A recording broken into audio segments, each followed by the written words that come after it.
Hello, ladies and gentlemen, and welcome back to the podcast. And today, I'm going to go my review of AEW's Dynamite. Starting off tonight, we have the in-ring return, of Kenny Omega taking on Brian Cage. I thought it was a good match, man. It was a back-and-forth matchup between Omega and Cage, with Omega keeping the pace of the match. Cage then throws Omega onto the announce table on the outside. Don Callis then attacks Omega. Omega then hits a V-trigger. Cage then hits a powerbomb on Omega. Omega then hits another V-trigger on Brian Cage. Omega then hits a one-winged angel on Brian Cage, pins for the 3, and your winner of the match is Kenny Omega.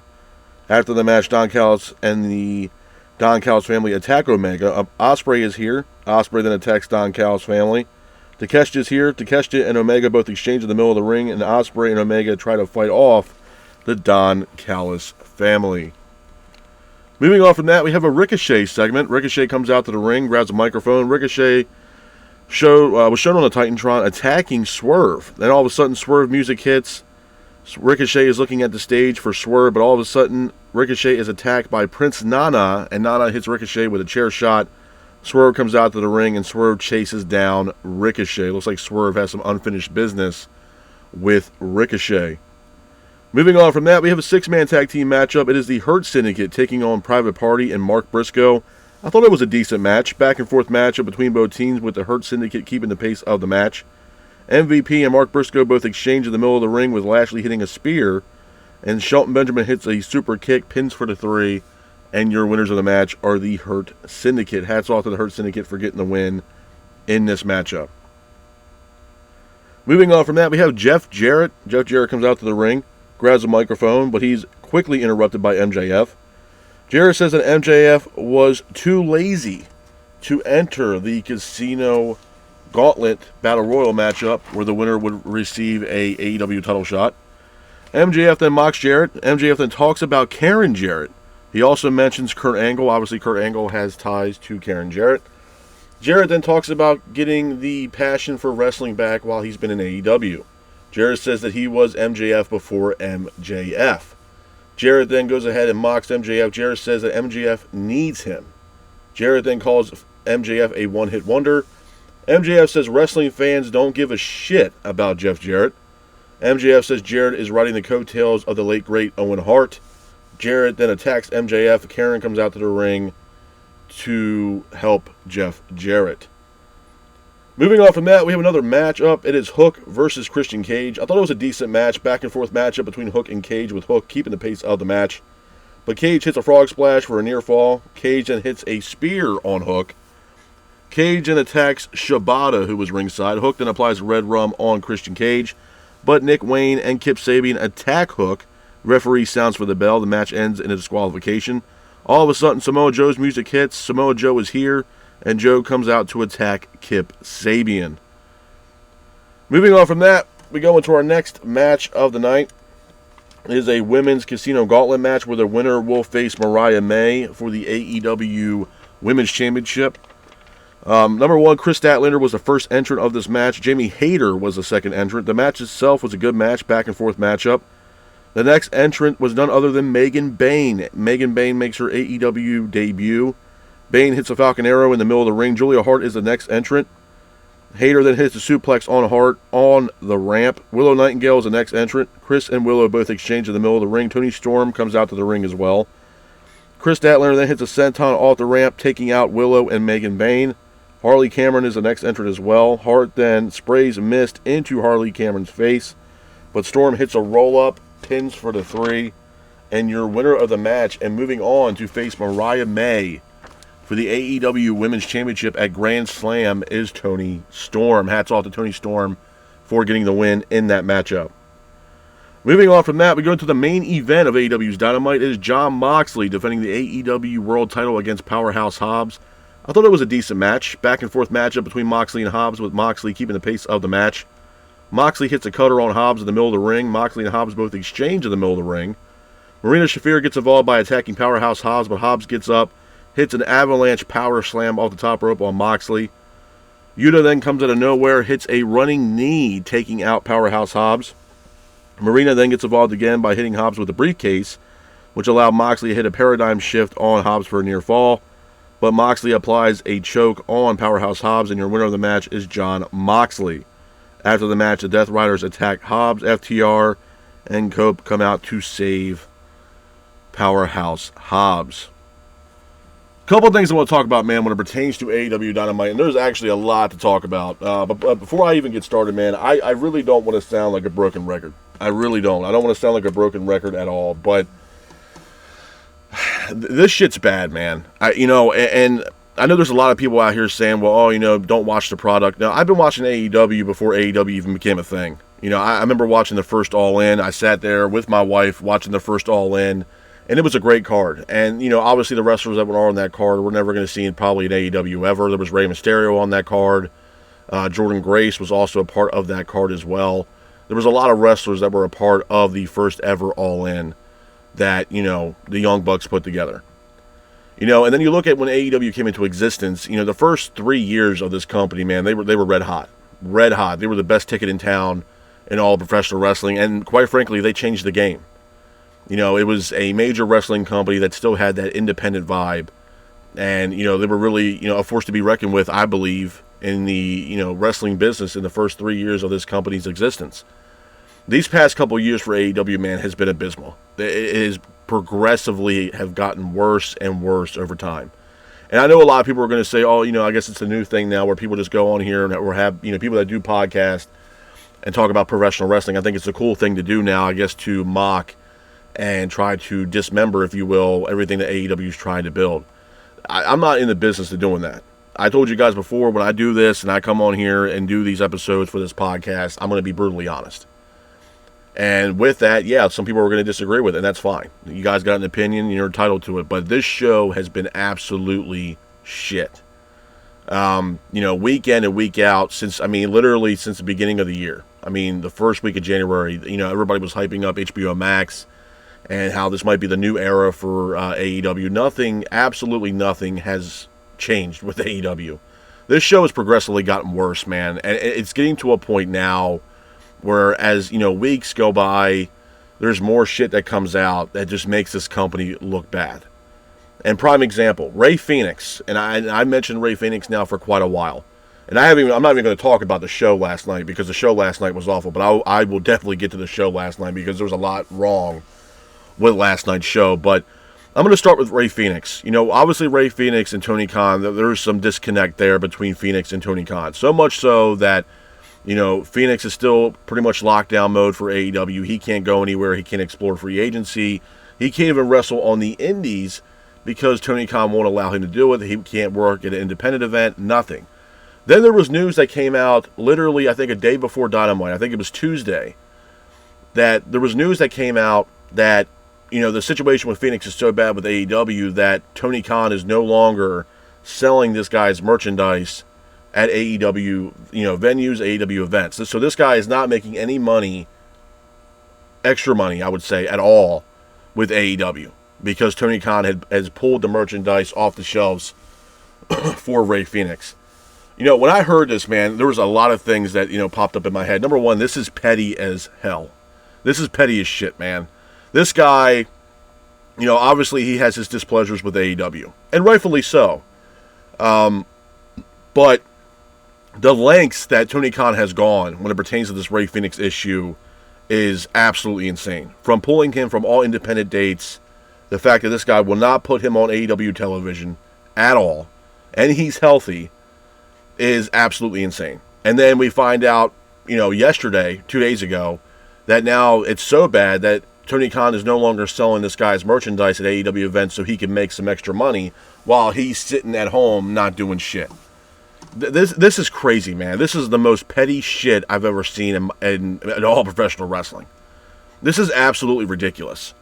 And, after this news came out, I really started to think, man, and I know it's going to be a hot take for a lot of people, but Tony Khan is becoming the next Vince McMahon.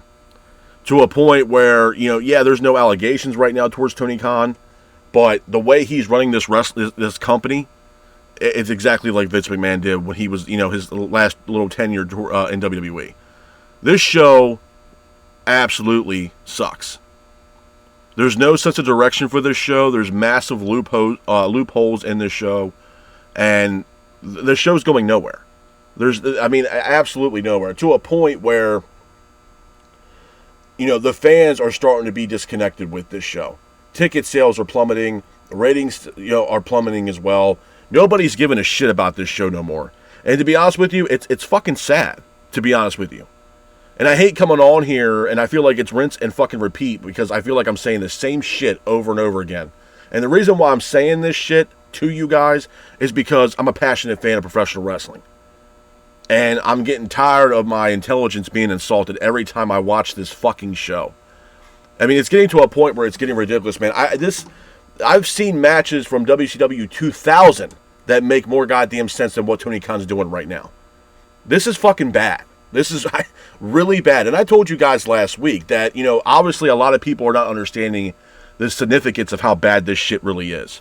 And I gave a prime example. When, AEW has an event, I don't give a shit if it's in Cincinnati, or if it's in Philly, or it's in Florida, Orlando, Texas, out west. I don't give a shit where they have an AEW event. But when the time comes, and there's a live Dynamite, and you only got maybe roughly 600-700 fans, and that whole arena can hold 4,000 people, that's when people are going to start really waking up and realize, man, this is a fucking problem. This show is going nowhere, bro. And to be honest with you, I told you guys this about a month ago, and I've been saying this.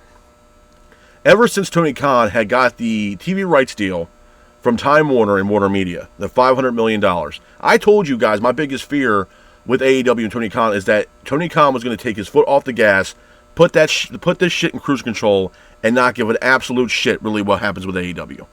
This guy's not a boss, man. This guy's an absolute pushover.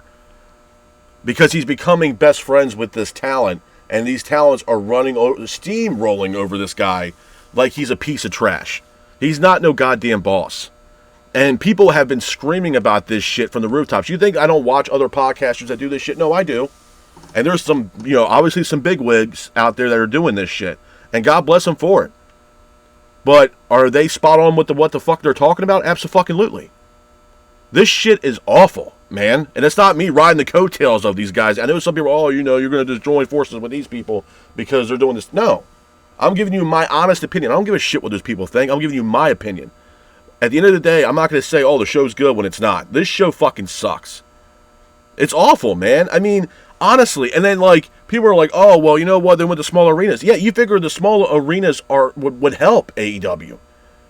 They can, literally, bro, I shit you not. They were in Cincinnati last night. Jon Moxley is the current AEW World Champion. Okay? He's from Cincinnati. They couldn't even sell out last night's arena.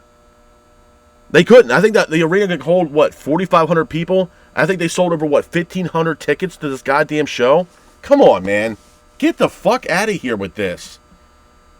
And it pains me to watch this shit because at the end of the day, I care about AEW. I want AEW to survive. But if this is the shit that we're getting week in and week out on every single weekly episodic television episode we're getting, this shit's chalked, man. This shit's going to go nowhere. You're telling me the biggest matchup they have booked right now, or possibly booked down the line, the biggest rivalry they have this year so far, is goddamn MJF versus Jeff Jarrett? Are you fucking kidding me with that?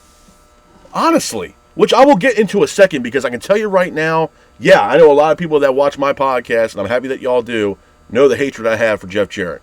But my God, man, was that promo back and forth between MJF and Jeff Jarrett was absolutely cringe. And I will get to that in a second. But this shit's crazy, man. At the end of the day, and my thing is, this shit nowadays, with everything, it's so public. From Twitter to, social media, everybody knows who's a professional wrestler, knows what's going on backstage with AEW. So they're not going to be 100% inclined, unless they're getting buku bucks, to work with AEW because they know how much bullshit's going on backstage, all the drama, and all this other stupid shit that's going on backstage. I said the same thing about Kenny Omega, and again, it doesn't look like Kenny Omega wants to fucking be there, man. I saw the highlights of the match that he had with Gabe Kidd in New Japan. It was a banger match, man. It was a great match. It was a great return match for Kenny Omega. That guy walked through the door, and his music hit, and he was walking down that goddamn ramp into the ring. He looked happier as shit, like it was his first day on the pro circuit scene. Happier than hell. He gets to AEW, man, the guy looks fucking miserable, man. Like he does not want to be there, and it's a fucking joke. Seriously. He looks like he does not want to be there. Like it's clueless at this point. This company is going nowhere. I'm telling you all that now. And when this company does close up shop, and if they keep going the way it's going to happen. All I'm going to say is I told you so. And the main reason why this place closed doors is because none other than the CEO himself, Tony Khan. Because he does not know how to book wrestling. There's no compelling storylines. There's no emotional storyline that you actually get attached to emotionally to get you invested in the episode and invested in the product to say, you know what, oh man, you know what, I can't wait to watch next week's episode. We're not getting none of that shit. We're not getting any of that. And I don't know who the hell is on the writing team for AEW, but they need to be fired. I'm sorry. Because this shit is fucking awful. And I'm, like I said, man, I'm getting to a point where I'm tired. Every time I come on here, I feel like it's rinse and fucking repeat. Like it's a broken goddamn record, but it's the truth. It's a God honest truth, man. This show sucks. And I hate saying that. I hate it. I cannot stand it. Because at the end of the day, they have so much talent. They got talent out the wazoo, bro. Some of the best wrestlers on this planet. And we're getting shit like MJF and Jeff Jarrett in 2025. And they're pushing the narrative alone. They're double downing on it. They're praising Jeff Jarrett. Why? What the fuck has Jarrett done? You know what I mean? Like, what the fuck are we doing? You know what I'm saying? So, like, besides all that, let's look at the card, man. Let's look at the actual card. We have Ricochet coming out, cutting a promo. Great. And for what it's worth, I know some people say, oh, Ricochet ain't doing shit. I would tell you this, man. Ricochet had no choice but to go heel. Because the babyface shit wasn't working. People were getting tired of that shit. It wasn't going to work. So what? The better way for him to actually do anything in AEW is for him to be a heel. And hopefully he can pull it off. Because if not, no one's going to give a rat's ass about, Ricochet in AEW. To be honest with you. We see Kenny Omega open the show last night. Like I said, man, the guy looked like he did not want to fucking be there. He didn't. And this is the past 2 weeks that he's been on AEW. And these past 2 weeks, he looks like he doesn't want to fucking be there. Like he would rather be anywhere else but in AEW right now. Possibly New Japan.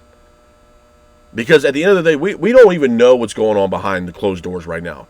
And what these talent truly feel. I mean, it got to a point where Malachi Black, and I mentioned this last week, that, he might be testing free agency, he might be going back to WWE, and then you hear this article come out on Twitter where someone reported that some of the talent were actually excited and happy that Malachi's finally leaving. Are you fucking crazy? Seriously. You wanted to talk about someone being underutilized? It was Malachi Black. The whole House of Black was being underutilized. Seriously, man.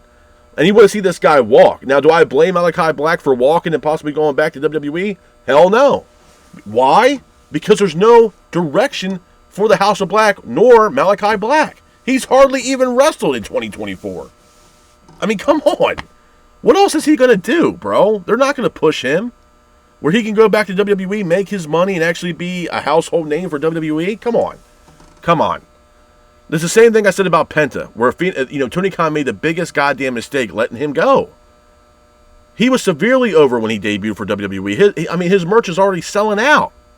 Come on, man. Come on. It's crazy. It's absolutely crazy how this company is being run right now.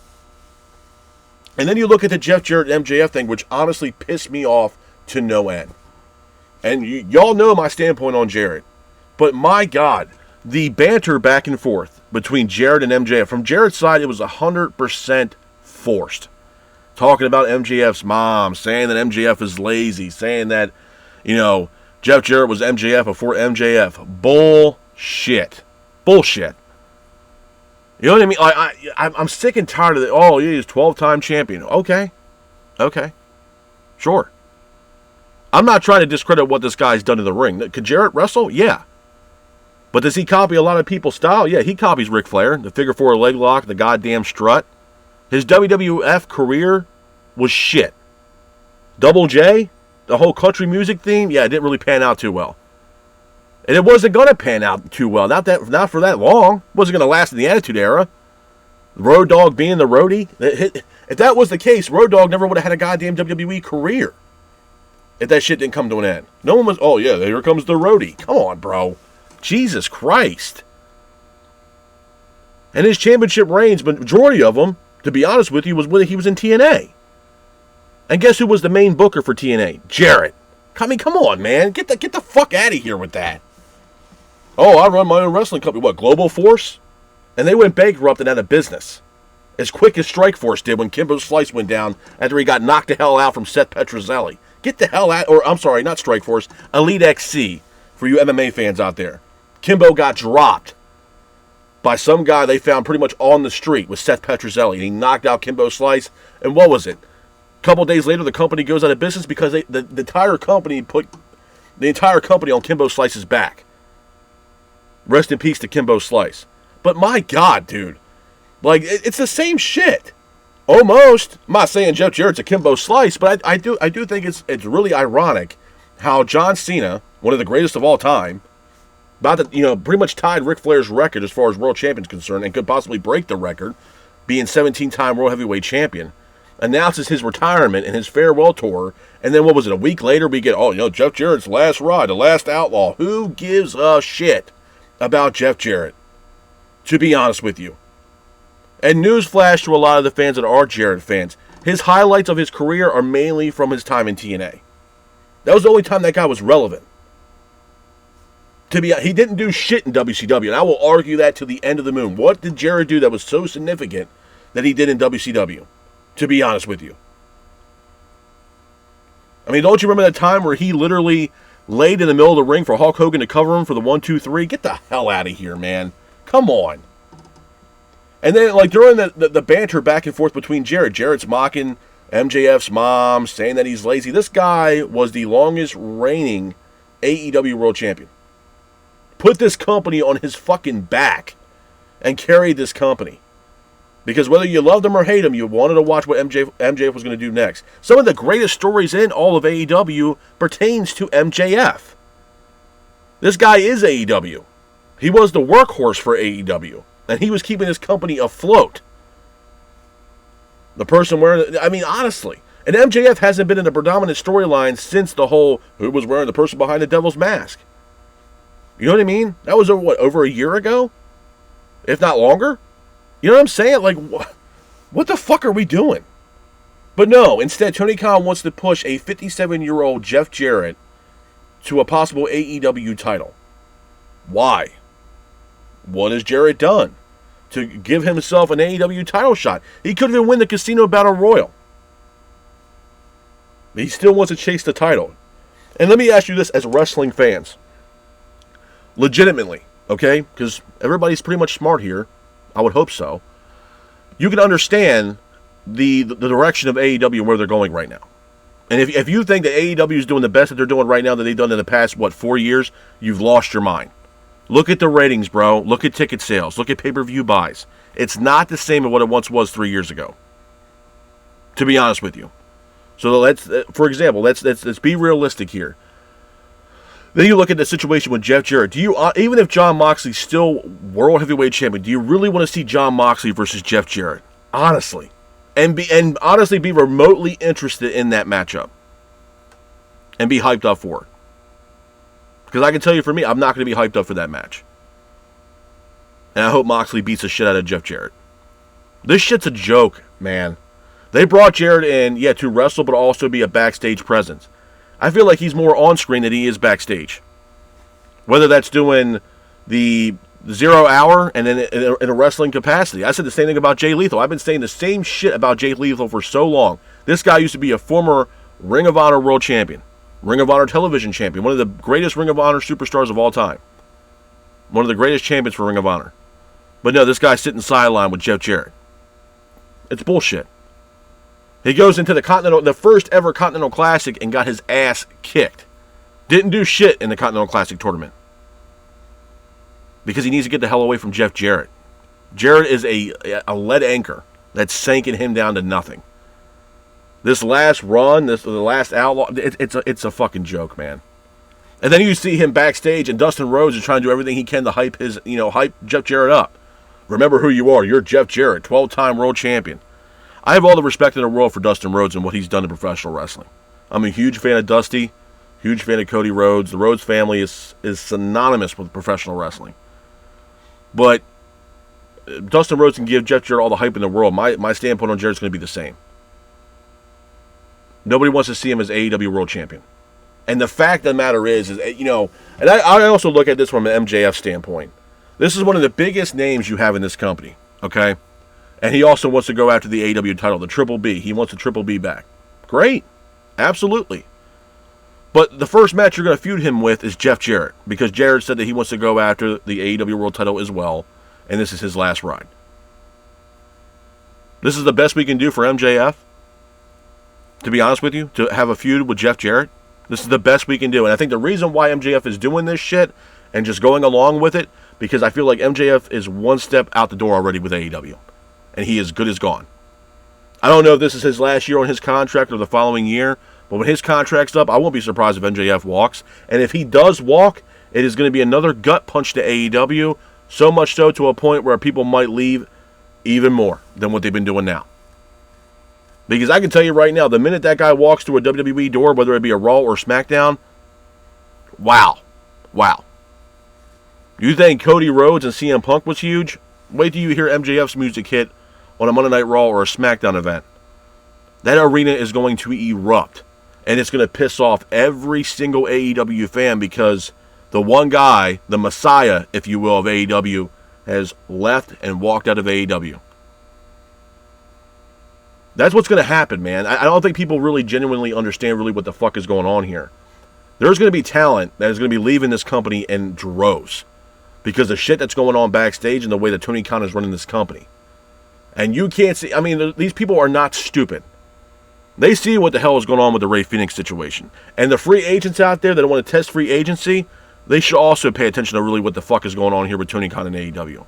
Are you really going to be that inclined to work for a guy that's that petty? Because I can tell you right now, there's more players in town than just AEW. There's WWE, there's TNA, there's also New Japan Pro Wrestling. It's not just AEW. And right now, like I told you guys, WWE is the hottest ticket in town right now in all for professional wrestling. It's the best thing going right now for professional wrestling. So when you're a free agent or someone that's currently with AEW or that are unhappy or unsatisfied with the work they're doing in AEW and they see what's going on in WWE, you damn right it's going to entice them to go over there, because you know what? WWE is doing big shit right now. And I mentioned this the other day when I did my Raw review. Having PLEs in Mexico City, France, Puerto Rico. They had Bash in Berlin in Germany. It's a global brand. And this company, Raw, I would say at least, is now debuting on Netflix and is currently on Netflix for the foreseeable future. It's a big, big deal. Because a lot of people can tune in to Netflix from all over the world. It's a big deal, man. And to be honest with you, there's more hype and more storylines around WWE right now than AEW. You know what I mean? People are getting invested in WWE's product. I'm not saying WWE is always great. No. I said the other day that I feel like WWE is kind of putting their foot on the brake and not putting on the gas right now leading up towards the Royal Rumble, which is true. But I'm not going to discredit what they've done up to this point. No. They're continuing storylines and getting the fans invested in their weekly episodic television, whether it be a Raw or a SmackDown. I can't say the same for AEW, not counting, and that's the other thing too. People get on my case, oh man, you're just an AEW hater. No, because if you look at the narrative, man, you look at the match that was announced for Collision, which was a 12-man tag team matchup where you had the Learning Tree teaming up with the Death Riders, Moxley, Claudio, and Pac, taking on the Outrunners, teaming up with Powerhouse Hobbs, and then we have FTR and Cope, all teaming up to go up against each other. I didn't think Jericho would really be teaming up with John Moxley. You know, everything that Jericho stands for, Moxley hates. But then we got Learning Tree teaming up with John Moxley. Like, that makes a whole lot of sense. And it was so bad when they announced this matchup, when Tony Khan announced it on Twitter, you had fans in droves, you know, complaining and being and telling their frustrations with the fact that this match was being booked. So many people. You know, people that were AEW elitists that were pissed off to no end the fact that Tony Khan booked this matchup.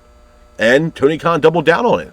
He showed the same, you know, picture last night during Dynamite at the main event that match will take place this Saturday on Collision for Collision Maximum Carnage. He doubled down on it. He don't give a shit. This guy made his money. The fact of the matter is, I feel as if Tony Khan wanted to make sure that this company can reach $500 million, that it was going to be profitable. And once he got his TV rights deal from Time Warner and Warner Media and the executives over there in Warner Media, he took his foot off the gas pedal because the guy made his money. Now, for me, and I've said this multiple times, if I was an executive from Time Warner or Warner Media, I'd be looking into what the hell AEW is doing. You had to. You're owning TBS and TNT and everything else like that. You're seeing the ratings, ticket sales are down. You have to be looking at this shit and be like, you know what? Yeah, something's not adding up. And like I said, when it comes time for another TV rights negotiation deal, for them to get another TV rights deal with Time Warner, I think it's going to be a lot longer of a negotiation than what we had this time for the new TV rights deal. And it should be. Because if I was Time Warner and Warner Media, I'd be looking into everything. They're forking out a lot of money, bro, to show AEW product. They forked out, $500 million for 5 years? Do you think Time Warner and Warner Media is getting compensated for that? With the weekly episodic television that we've been getting here these past couple weeks? Hell no. No. Absolutely not. The juice ain't worth the squeeze, man. It's not. As far as I'm concerned, Time Warner and Warner Media got suckered into paying Tony Khan $500 million to showcase AEW television on TBS and TNT. To be honest with you. He don't give a shit about his product anymore, man. Look what he's doing to the talent. Look what he's doing to Ray Phoenix. Look what he's doing to Ricky Starks. Now, I did find out that Ricky Starks will be competing for a House of Glory event. Great. He should be wrestling. He's healthy as a horse. But what's going on with Ray Phoenix? And that's the underlying question. Really, what is going on here between Phoenix and Tony Khan that's so bad that Tony Khan doesn't want to show this guy on Dynamite or Collision, and that he pulled him from all independent events where he can't wrestle anywhere else independently, and that he just recently pulled all Ray Phoenix merch so this guy can make no merchandise money at all. What was so bad that Phoenix did for this guy to act like that? And to me, I think it's absolutely petty. Absolutely petty. And people are going to take notice of this shit, bro. Honestly, there is a backstage issue that hasn't been addressed yet. You look on the face of Kenny Omega, he looks pissed off. He looks like he does not want to be there. I mean, the Young Bucks are still sitting on their ass at home. I mean, this company, man, it's just... I don't know. I really don't know. And I'm not trying to be one of the, oh yeah, everybody's riding the coattails and everybody's saying that this company's shit and you want to say the same thing. No. I'm going to be honest with y'all. If the shit's good, I'll tell you, yeah, it's good. I enjoyed the show. But if it's bad, I'm going to tell you the truth. The show was bad. And last night's show was horrible. My thing is this that's the other thing, man. This Death Rider situation is going absolutely nowhere. Genuinely, it's going nowhere. And this Death Rider shit has been going on since October. And it's gone nowhere. Absolutely nowhere. And here we are, damn near almost in February. And it's still going nowhere. An AEW could have hit a home run last night with Powerhouse Hobbs possibly going over and beating Jon Moxley for the AEW World title. Absolutely. But that didn't happen. They could have swerved us all last night and had Hobbs go over on Jon Moxley and become the new AEW World Championship. Christ, we actually haven't even laid our eyes on the AEW World Championship since Bryan Danielson defended it against Jon Moxley at Wrestle Dream. And that was October? I believe? So, I mean, again, bro, it's been since October that we've seen the AEW World title. Other than that, the title's been in the goddamn briefcase that Marina Shafir's been walking around with when she's walking around with Jon Moxley. We haven't even laid eyes on the fucking title since October. And if Jon Moxley's head of this creative decision with the Death Riders, man, he don't need creative control. Because this shit sucks. This Death Rider shit's going nowhere. And the fact of the matter is you legitimately had to ask yourself, when you look at the narrative with Jeff Jarrett, you look at MJF, who genuinely is going to be next for Jon Moxley that's worth a damn? Because right now there's only 3 names that actually put their name in the hat to go after the AEW World title. And that would be Jeff Jarrett, MJF, and Adam Copeland, or a.k.a. Cope, that have put their name in the hat to try to take down and dethrone Jon Moxley from the AEW World Championship. How are we getting there? There's no Darby Allin. Darby's going to be gone for the next 4 or 5 months because Darby's climbing Mount Everest. We don't even know if he's going to come back to AEW. We have no idea what's going to happen with Darby, with him climbing Mount Everest. But he's off the scene for the next 4 or 5 months. So is Jon Moxley and the Death Riders going to go through all this AEW talent?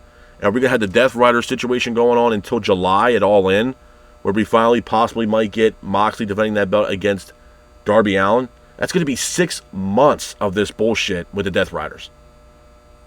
6 months, man. Let that sink in. 6 months of this Death Rider bullshit that's gone nowhere. And we're going to wait until July. Holy shit. Because if that's the case, and that's the narrative that they're pushing, oh man, this shit's going to get bad, bro. I mean, Moxley's going to go through the entire roster, and then we're going to get maybe Darby Allin at All In. Because we know damn well we're most likely getting Okada versus Kenny Omega at All In. It seems like that's the narrative that's going to happen there with Kenny Omega. But the Death Rider shit, oh man. That whole thing with that has run its course. That's going nowhere. I don't even know what possibly could be the end game of the Death Rider situation. Except for Darby Allin dethroning Jon Moxley and becoming the first, his first time becoming the AEW World Champion for AEW, which, newsflash to a lot of people, Darby Allin should have been the goddamn champion a long time ago. Imagine what this company would be like right now if Darby was wearing the AEW World title. Think about that. No, we can't think about that because Darby's gone for the next 4 to 6 months because he's climbing Mount Everest and Jon Moxley's holding that championship captive in a goddamn briefcase, and we haven't even seen the title since October. You know what I mean? Like, what is the direction that this company's going? And then Jon Moxley does an interview saying that, the storyline with the Death Riders it's sustainable for AEW. They're building towards the future. Bullshit. What future? What future? Because all the talent through this entire Death Rider situation that you were attacking was the younger talent that you were beating the shit out of. Whether it was Top Flight, Action Andretti, the Dark Order with Evil Uno and Alex Reynolds and John Silver.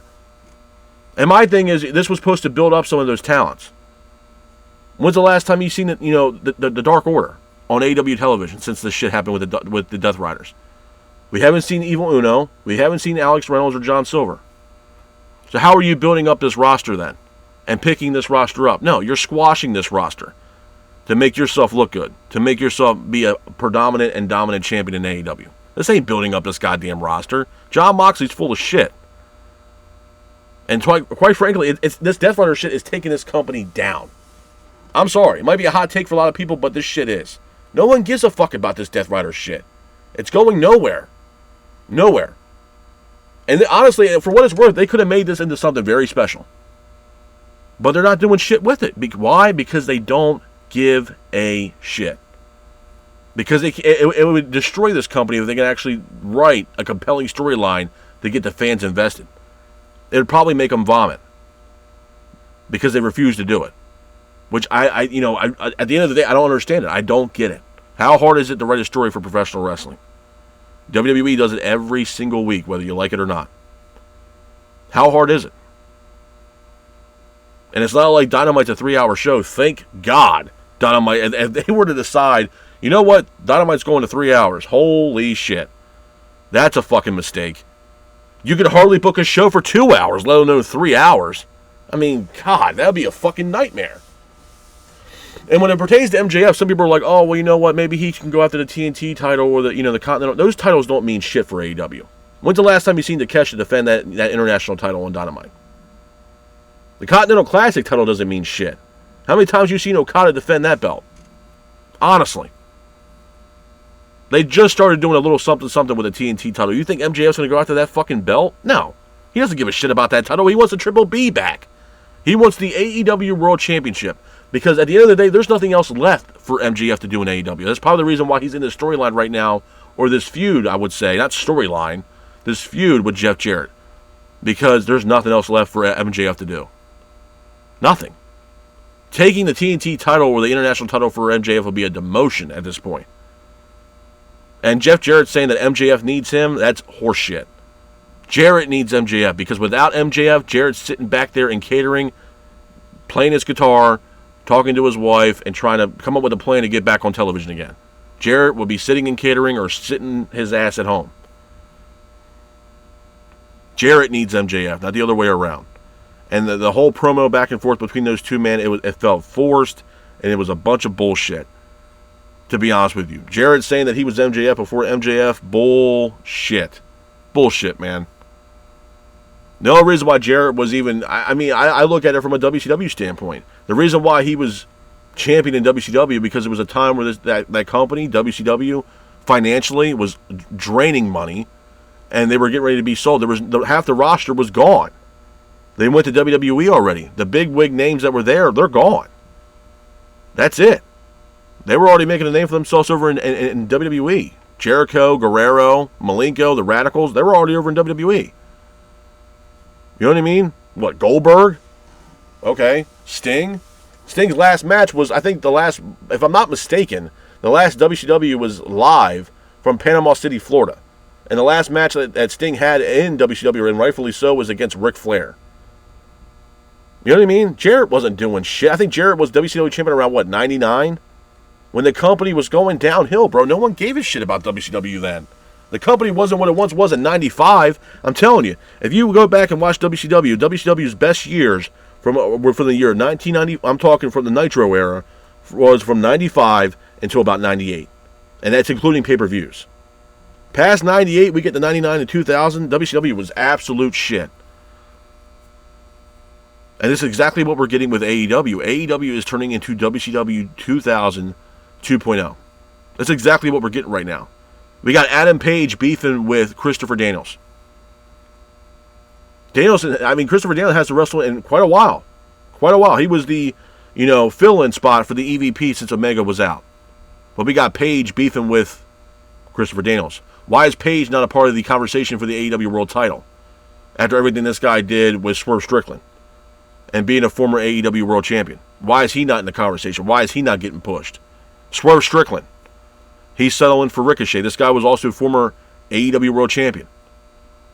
But no, we got him going up against Ricochet. On top of that, you're not even pushing the younger talent you have now for the future of AEW. That's why this company is going to fail. Because you're not pushing the younger talent that you currently have on this roster to be a household name for the future of AEW. Guys like Sammy Guevara, Orange Cassidy, Darby Allin. Let's just name a few. Jack Perry. How come these guys ain't getting pushed? Because Tony Khan doesn't know how to build for the future, man. He doesn't have faith and trust in these AEW originals. He puts all the faith that he has in WWE people that were, used to be in WWE and now in AEW. Guys that are in their 50s. Guys like Copeland. Guys like Bobby Lashley. Shelton Benjamin. Those type of guys. That's exactly what it is. I don't think Tony Khan has faith in his actual talent that he has on the roster. And he's got a stacked roster, man. He does. Absolutely. But shit needs to change, man. I like I said, I don't want to sound like a broken record. I really don't. But this shit's bad. And this show sucks. At the end of the day, AEW Dynamite absolutely sucks. And the fact of the matter is this is their A show. Collision is their B show. This is their Monday Night Raw for them. And this is the shit that we're getting. There's no excuse, man. There honestly is no excuse. Not with the abundance of talent you have on this roster. There's no excuse why you can't write a compelling storyline to get the fans invested in it. There's no excuse. None. Give me a backstage attack. Oh, why did that person get attacked? Who the hell attacked that person?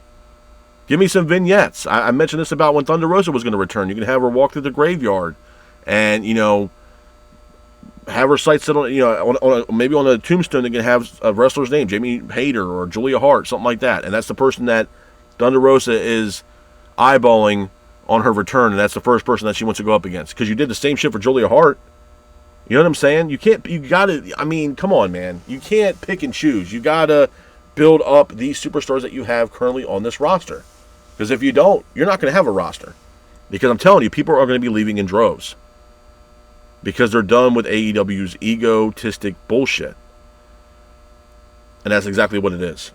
And the fact that Tony Khan himself said, yeah, I'm going to be a part of the writing team this year and focus on AEW Dynamite. What is the excuse, bro? You have Rampage is no more. You have Dynamite, Collision, and Ring of Honor. What's your excuse? You had to give someone a little bit of faith to come in to help you out. I don't know, maybe someone like a Scott D'Amore former TNA president, or TNA GM, if you will, who was putting on compelling television for TNA, completely revamp that brand and to make it something special? How about bringing in someone like Scott D'Amore, who's close to the talent, can actually write compelling storylines and get the fans invested? How about that? You don't want to do that. Because why? Tony Khan's too selfish to do that. He wants full ownership of this company, from being a full-time owner to being the main person in creative. And because of that, this company is failing. Tony Khan doesn't need the pen to write this show out. We don't. Sit back and collect your money, man. Because right now you don't know. You don't. Yeah, you're a fan of wrestling, and I get that. But you writing a storyline for professional wrestling, it's just not there. It's not. You don't give a rat's ass about this show, and it's clear as day. And if you guys don't agree with me, that's fine. You don't have to agree with me. But look at the stats. Look at the stats, man. This company can't sell out arenas. They have not sold out arenas in at least 2 years. Now now we get to January 2025 and they're going to smaller venues, which again, smart business move, but we can't even sell out those arenas. So that's red flag number 1. Red flag number 2, their ratings have been in the toilet for the past 2 years. Where NXT, which is basically WWE's developmental program, is beating AEW week in and week out on their weekly episodic television ratings. Every single week. Which is kind of funny because you look at the talent AEW has, not trying to take anything away from the talent that NXT has, but NXT is supposed to be developmental. Developing the superstars and the talent that they have on NXT to build them up to the main roster to be superstars for both Raw and SmackDown. Meanwhile, you got, 5-star talent on AEW who can't even beat NXT in the ratings. So you got ratings, you got ticket sales, pay-per-view buys are in the toilet. A lot of people are not buying the $50 pay-per-views every other month because they can't even get captivated with the pay-per-view because there's no captivating storylines for any of us to get emotionally attached to get us excited to watch these pay-per-views. So pay-per-view buys are down, ratings are down, ticket sales are down, merch sales are down, attendance is down. I mean, come on, man. The proof's in the pudding. Clearly there's an issue. Clearly there's something wrong. Because the stats prove it. This company is not what it once was 3 years ago. And obviously, yeah, things do change.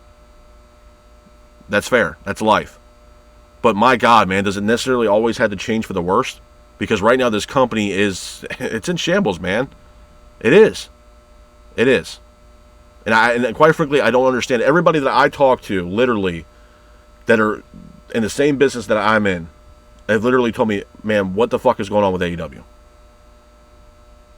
I had friends of mine that, stopped watching wrestling, came back to watch wrestling for AEW, and then they stopped watching because they're like, man, I can't enjoy this shit no more. It's not fun. It's boring. AEW has become boring. And some of them are like, I got better shit to do on a Wednesday night to sit there and watch AEW Dynamite, which is crazy because those same people used to watch AEW every single week, week in and week out, in the first 3 years of AEW. Now they give a shit less about AEW. You're losing fans in droves, man, because you don't know how to book weekly episodic wrestling television. You just don't. And quite frankly, I don't think Tony Khan gives a single shit about that. I just don't. I don't. You had fans coming out in droves when you booked this 12-man tag team matchup for Collision, and those fans were legitimately pissed off that you booked this 12-man tag team matchup, and you were like, you know what, the hell with them, I'm going to double down on it. So much so that you showed a vignette of, if you will, a marquee of the matchup that's taking place this Saturday, and you're still going down with it. You're still double downing on the match, and you're like, yep, that's what we're going to do. When people came out in droves and complained and said this match is absolutely a disaster. But you didn't give a shit. You're like, I want to do what the hell I want to do because I'm Tony Khan and I'm the CEO of AEW. Okay. We read you loud and clear, Chief. But then you're going to start waking up, like I mentioned earlier in the podcast today, that Tony Khan will wake up when he books a Dynamite show. And like I said, I don't give a shit if it's in Tucson, Arizona, or Orlando, Florida, or Maine, or Portland, Oregon, or I don't give a damn where it is. Philly. It can be anywhere. Hell, it can be in even Baltimore, Maryland. It can be there. And then you got what? Let's say one of the small arenas maybe in Philly. Let's hypothetically saying, I don't know, maybe the Hammerstein Ballroom in New York, or the 2300 Arena in Philly, the old original ECW arena. Let's say, I don't know how many tickets can sold, like how many people can sit in the 2300 Arena, but let's say hypothetically, you could sit maybe 1,200 people, maybe, just ballpark figure, in a 2300 Arena. Okay, fine, great. AEW pays homage to ECW. Great. But when it comes time to it, you only sold about 600 seats out of the 1,200 seats that you had. So there's 600 people that didn't want to go out of their way to buy a ticket to watch your show.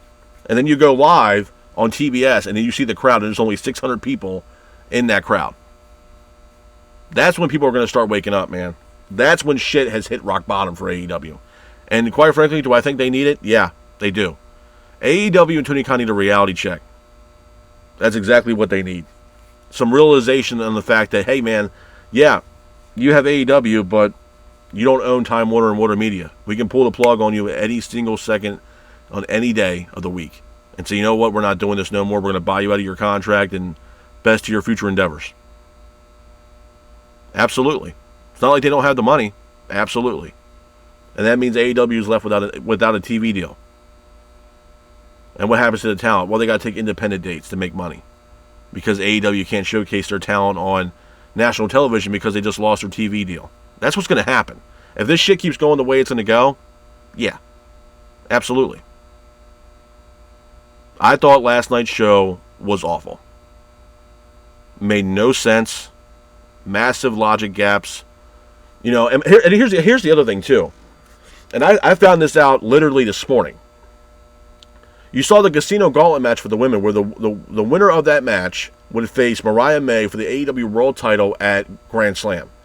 There is not even a marquee or a poster up in these arenas when Dynamite's airing at all for Grand Slam. When you look at the stage, in the center of the stage on the little Titantron, you get the next event, Revolution, March 9th. And then up in the corner, you got a poster for All In, July 12th. There ain't a goddamn thing that's telling you anything about Grand Slam. And from what I found out and from what I heard is that, and again, take it with a grain of salt, but I heard through the grapevine that Grand Slam is going to be February 15th, and they're actually going to have it as a pay-per-view. That's what I heard. Which, if that's the case, news to me, because you guys haven't mentioned a goddamn thing about Grand Slam, and if it is February 15th, February is right around the goddamn corner. And you're not even building towards that shit right now. You got one match officially announced for Grand Slam. That's official. It will be Toni Storm taking on Mariah May for the AEW Women's title because Toni Storm won the Women's Casino Gauntlet match last night to grant her the number one contendership towards Mariah May's AEW World title. That's the only match we haven't announced right now.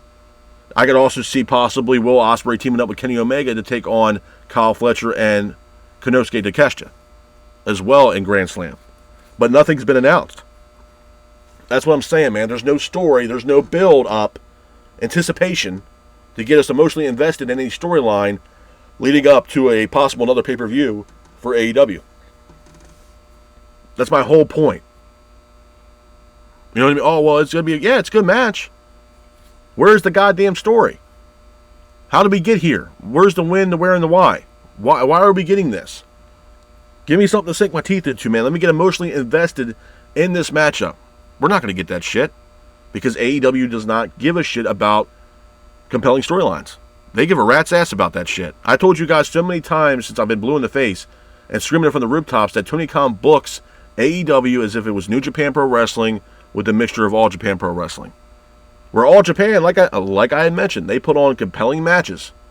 Kawada, Misawa, very tournament-based matchup. They had a great roster. Vader made a big name for himself over in All Japan Pro Wrestling. Misawa, absolute legend. Absolutely. Kawada, legend. But it was tournament-based. I mean, they used to wrestle for, 3 different titles and a trophy. And severe bragging rights. We can't do that over in AEW. This shit does not work. This ain't All Japan Pro Wrestling. This ain't 1980. Hell, it's not even 1990. You know what I mean? Like, it's not the same, bro. We need story. The when, the where, and the why. How we get here. Why are we getting here? You know what I mean? Where is this taking place? We're not getting none of that shit. None. And that's a problem. That's a huge problem for AEW. And it's going to be a problem until they fix it. Seriously. And if anybody's that's out there right now, AEW is the best it's ever been. I don't know what to tell you, man. You're not. And clearly, we're not watching the same product, or you're holding on to a dream that AEW once was 3 years ago in the first 3 years of its existence. Because this company for the past 2 years has been shit. Absolute shit. It's been drama after drama after drama. And to be honest with you, I'm going to say it, man. I think ever since Cody Rhodes and CM Punk left this company went downhill. After CM Punk left AEW, it was the final gut punch to Tony Khan. And Tony Khan said, you know what, the hell with the fans, this is what I'm booking, and this is how it's going to go. Because I tried this shit before to try to please the fans, and one of my biggest superstars left, got himself fired, and he had to leave AEW. It was a severe gut punch to Tony Khan in AEW, because to me, honestly, CM Punk was Tony Khan's ace in the hole. To have him compete week in and week out with WWE, because CM Punk was a household name in all of professional wrestling. And when Tony Khan brought him in, he probably thought, you know what, that's my ace in the hole. This guy is going to take me to take down WWE. And quite frankly, if everything worked out, he possibly could have, but it didn't. It did not. And Tony Khan tried to do everything in his power to make CM Punk happy. He probably had close to EVP status in the company. I mean, Christ, when everything went down between CM Punk and the Elite, CM Punk was no longer part of Dynamite. He had his own show on Collision every Saturday. And he got to work with the roster that he felt comfortable working with. Even if that means bumping heads with the main booker of AEW. Dynamite or Collision, he didn't give a shit. He had arguments with Christopher Daniels, who was also a booker for AEW Collision, as well as, arguments he had with Matt Hardy. What was it? Nick Nemeth. And that whole debacle, which came out, a couple months ago, with the harassment and everything else, and then we get the Jack Perry situation at All In, which ultimately got him terminated from the company. And then AEW had the audacity to show that All In coverage months and months later after it happened.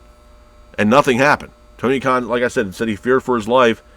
All I saw in that video was a stare down between Jack Perry and CM Punk, because of the issue that Punk had with Jack Perry in his matchup that he had. That was the ultimate issue.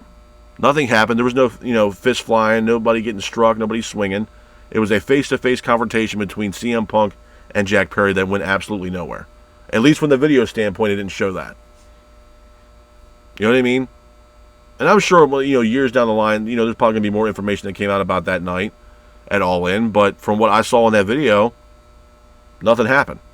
Jack Perry and CM Punk got face-to-face, and that was it.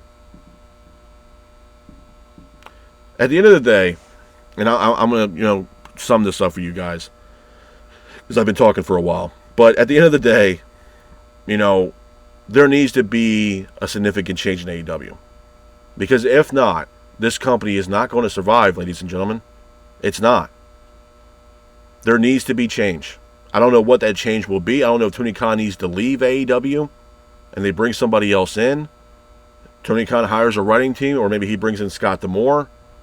Something needs to change with this company, man, because if not, fans and the talent are going to be leaving in droves, and there's not going to be an AEW anymore to even exist. And that's it. There will be a final dance, and that will be the final dance, and there'll be a mass exodus of fans and talent that leave this company because the displeasures that they have with Tony Khan. And the fact that it's not a really great working environment for these talents.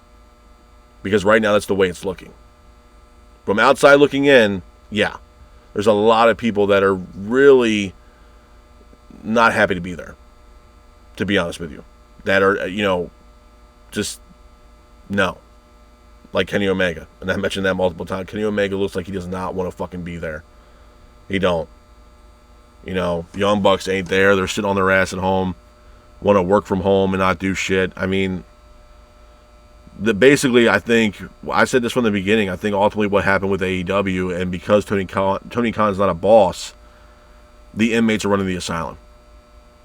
That's exactly what it is. And the main two inmates of that asylum are the Young Bucks. Absolutely. Absolutely. Adam Page is one of them. Yeah, because these guys started the company with Tony Khan. And a lot of egos. A lot of egos. And because of that, and the way Tony Khan runs this show, it's going to cripple AEW, man. It is. I mean, honestly, man, you guys watch these pay-per-views just like I do. I mean, how many times in the past 2 years that you watch an AEW event, knowing that they're $50 a pop, and you go to purchase that event, but before you purchase that event, you're like, you know what, man, I don't know, because this card might not be strong enough for me to fork out $50. Because I can tell you right now, man, it's happened to me and my wife a couple times where I'm like, you know what, I don't know if this is worth $50 to watch. Because I can't get invested in the product, man. There's nothing on this card that I'm like, you know what, I got to see that matchup. I got to see what happens. No. I can't, I honestly can't. I mean, I would say maybe Bryan Danielson and Moxley was a good match. I'll say that. But other than that, man, it hasn't been good. It has not been good at all. So, I mean, obviously AEW needs to hit the reset button. And that needs to happen. Sooner rather than later. Because if not, like I said, man, this company is going to crumble. And AEW will be no more. But with that being said, this is my review of AEW's Dynamite.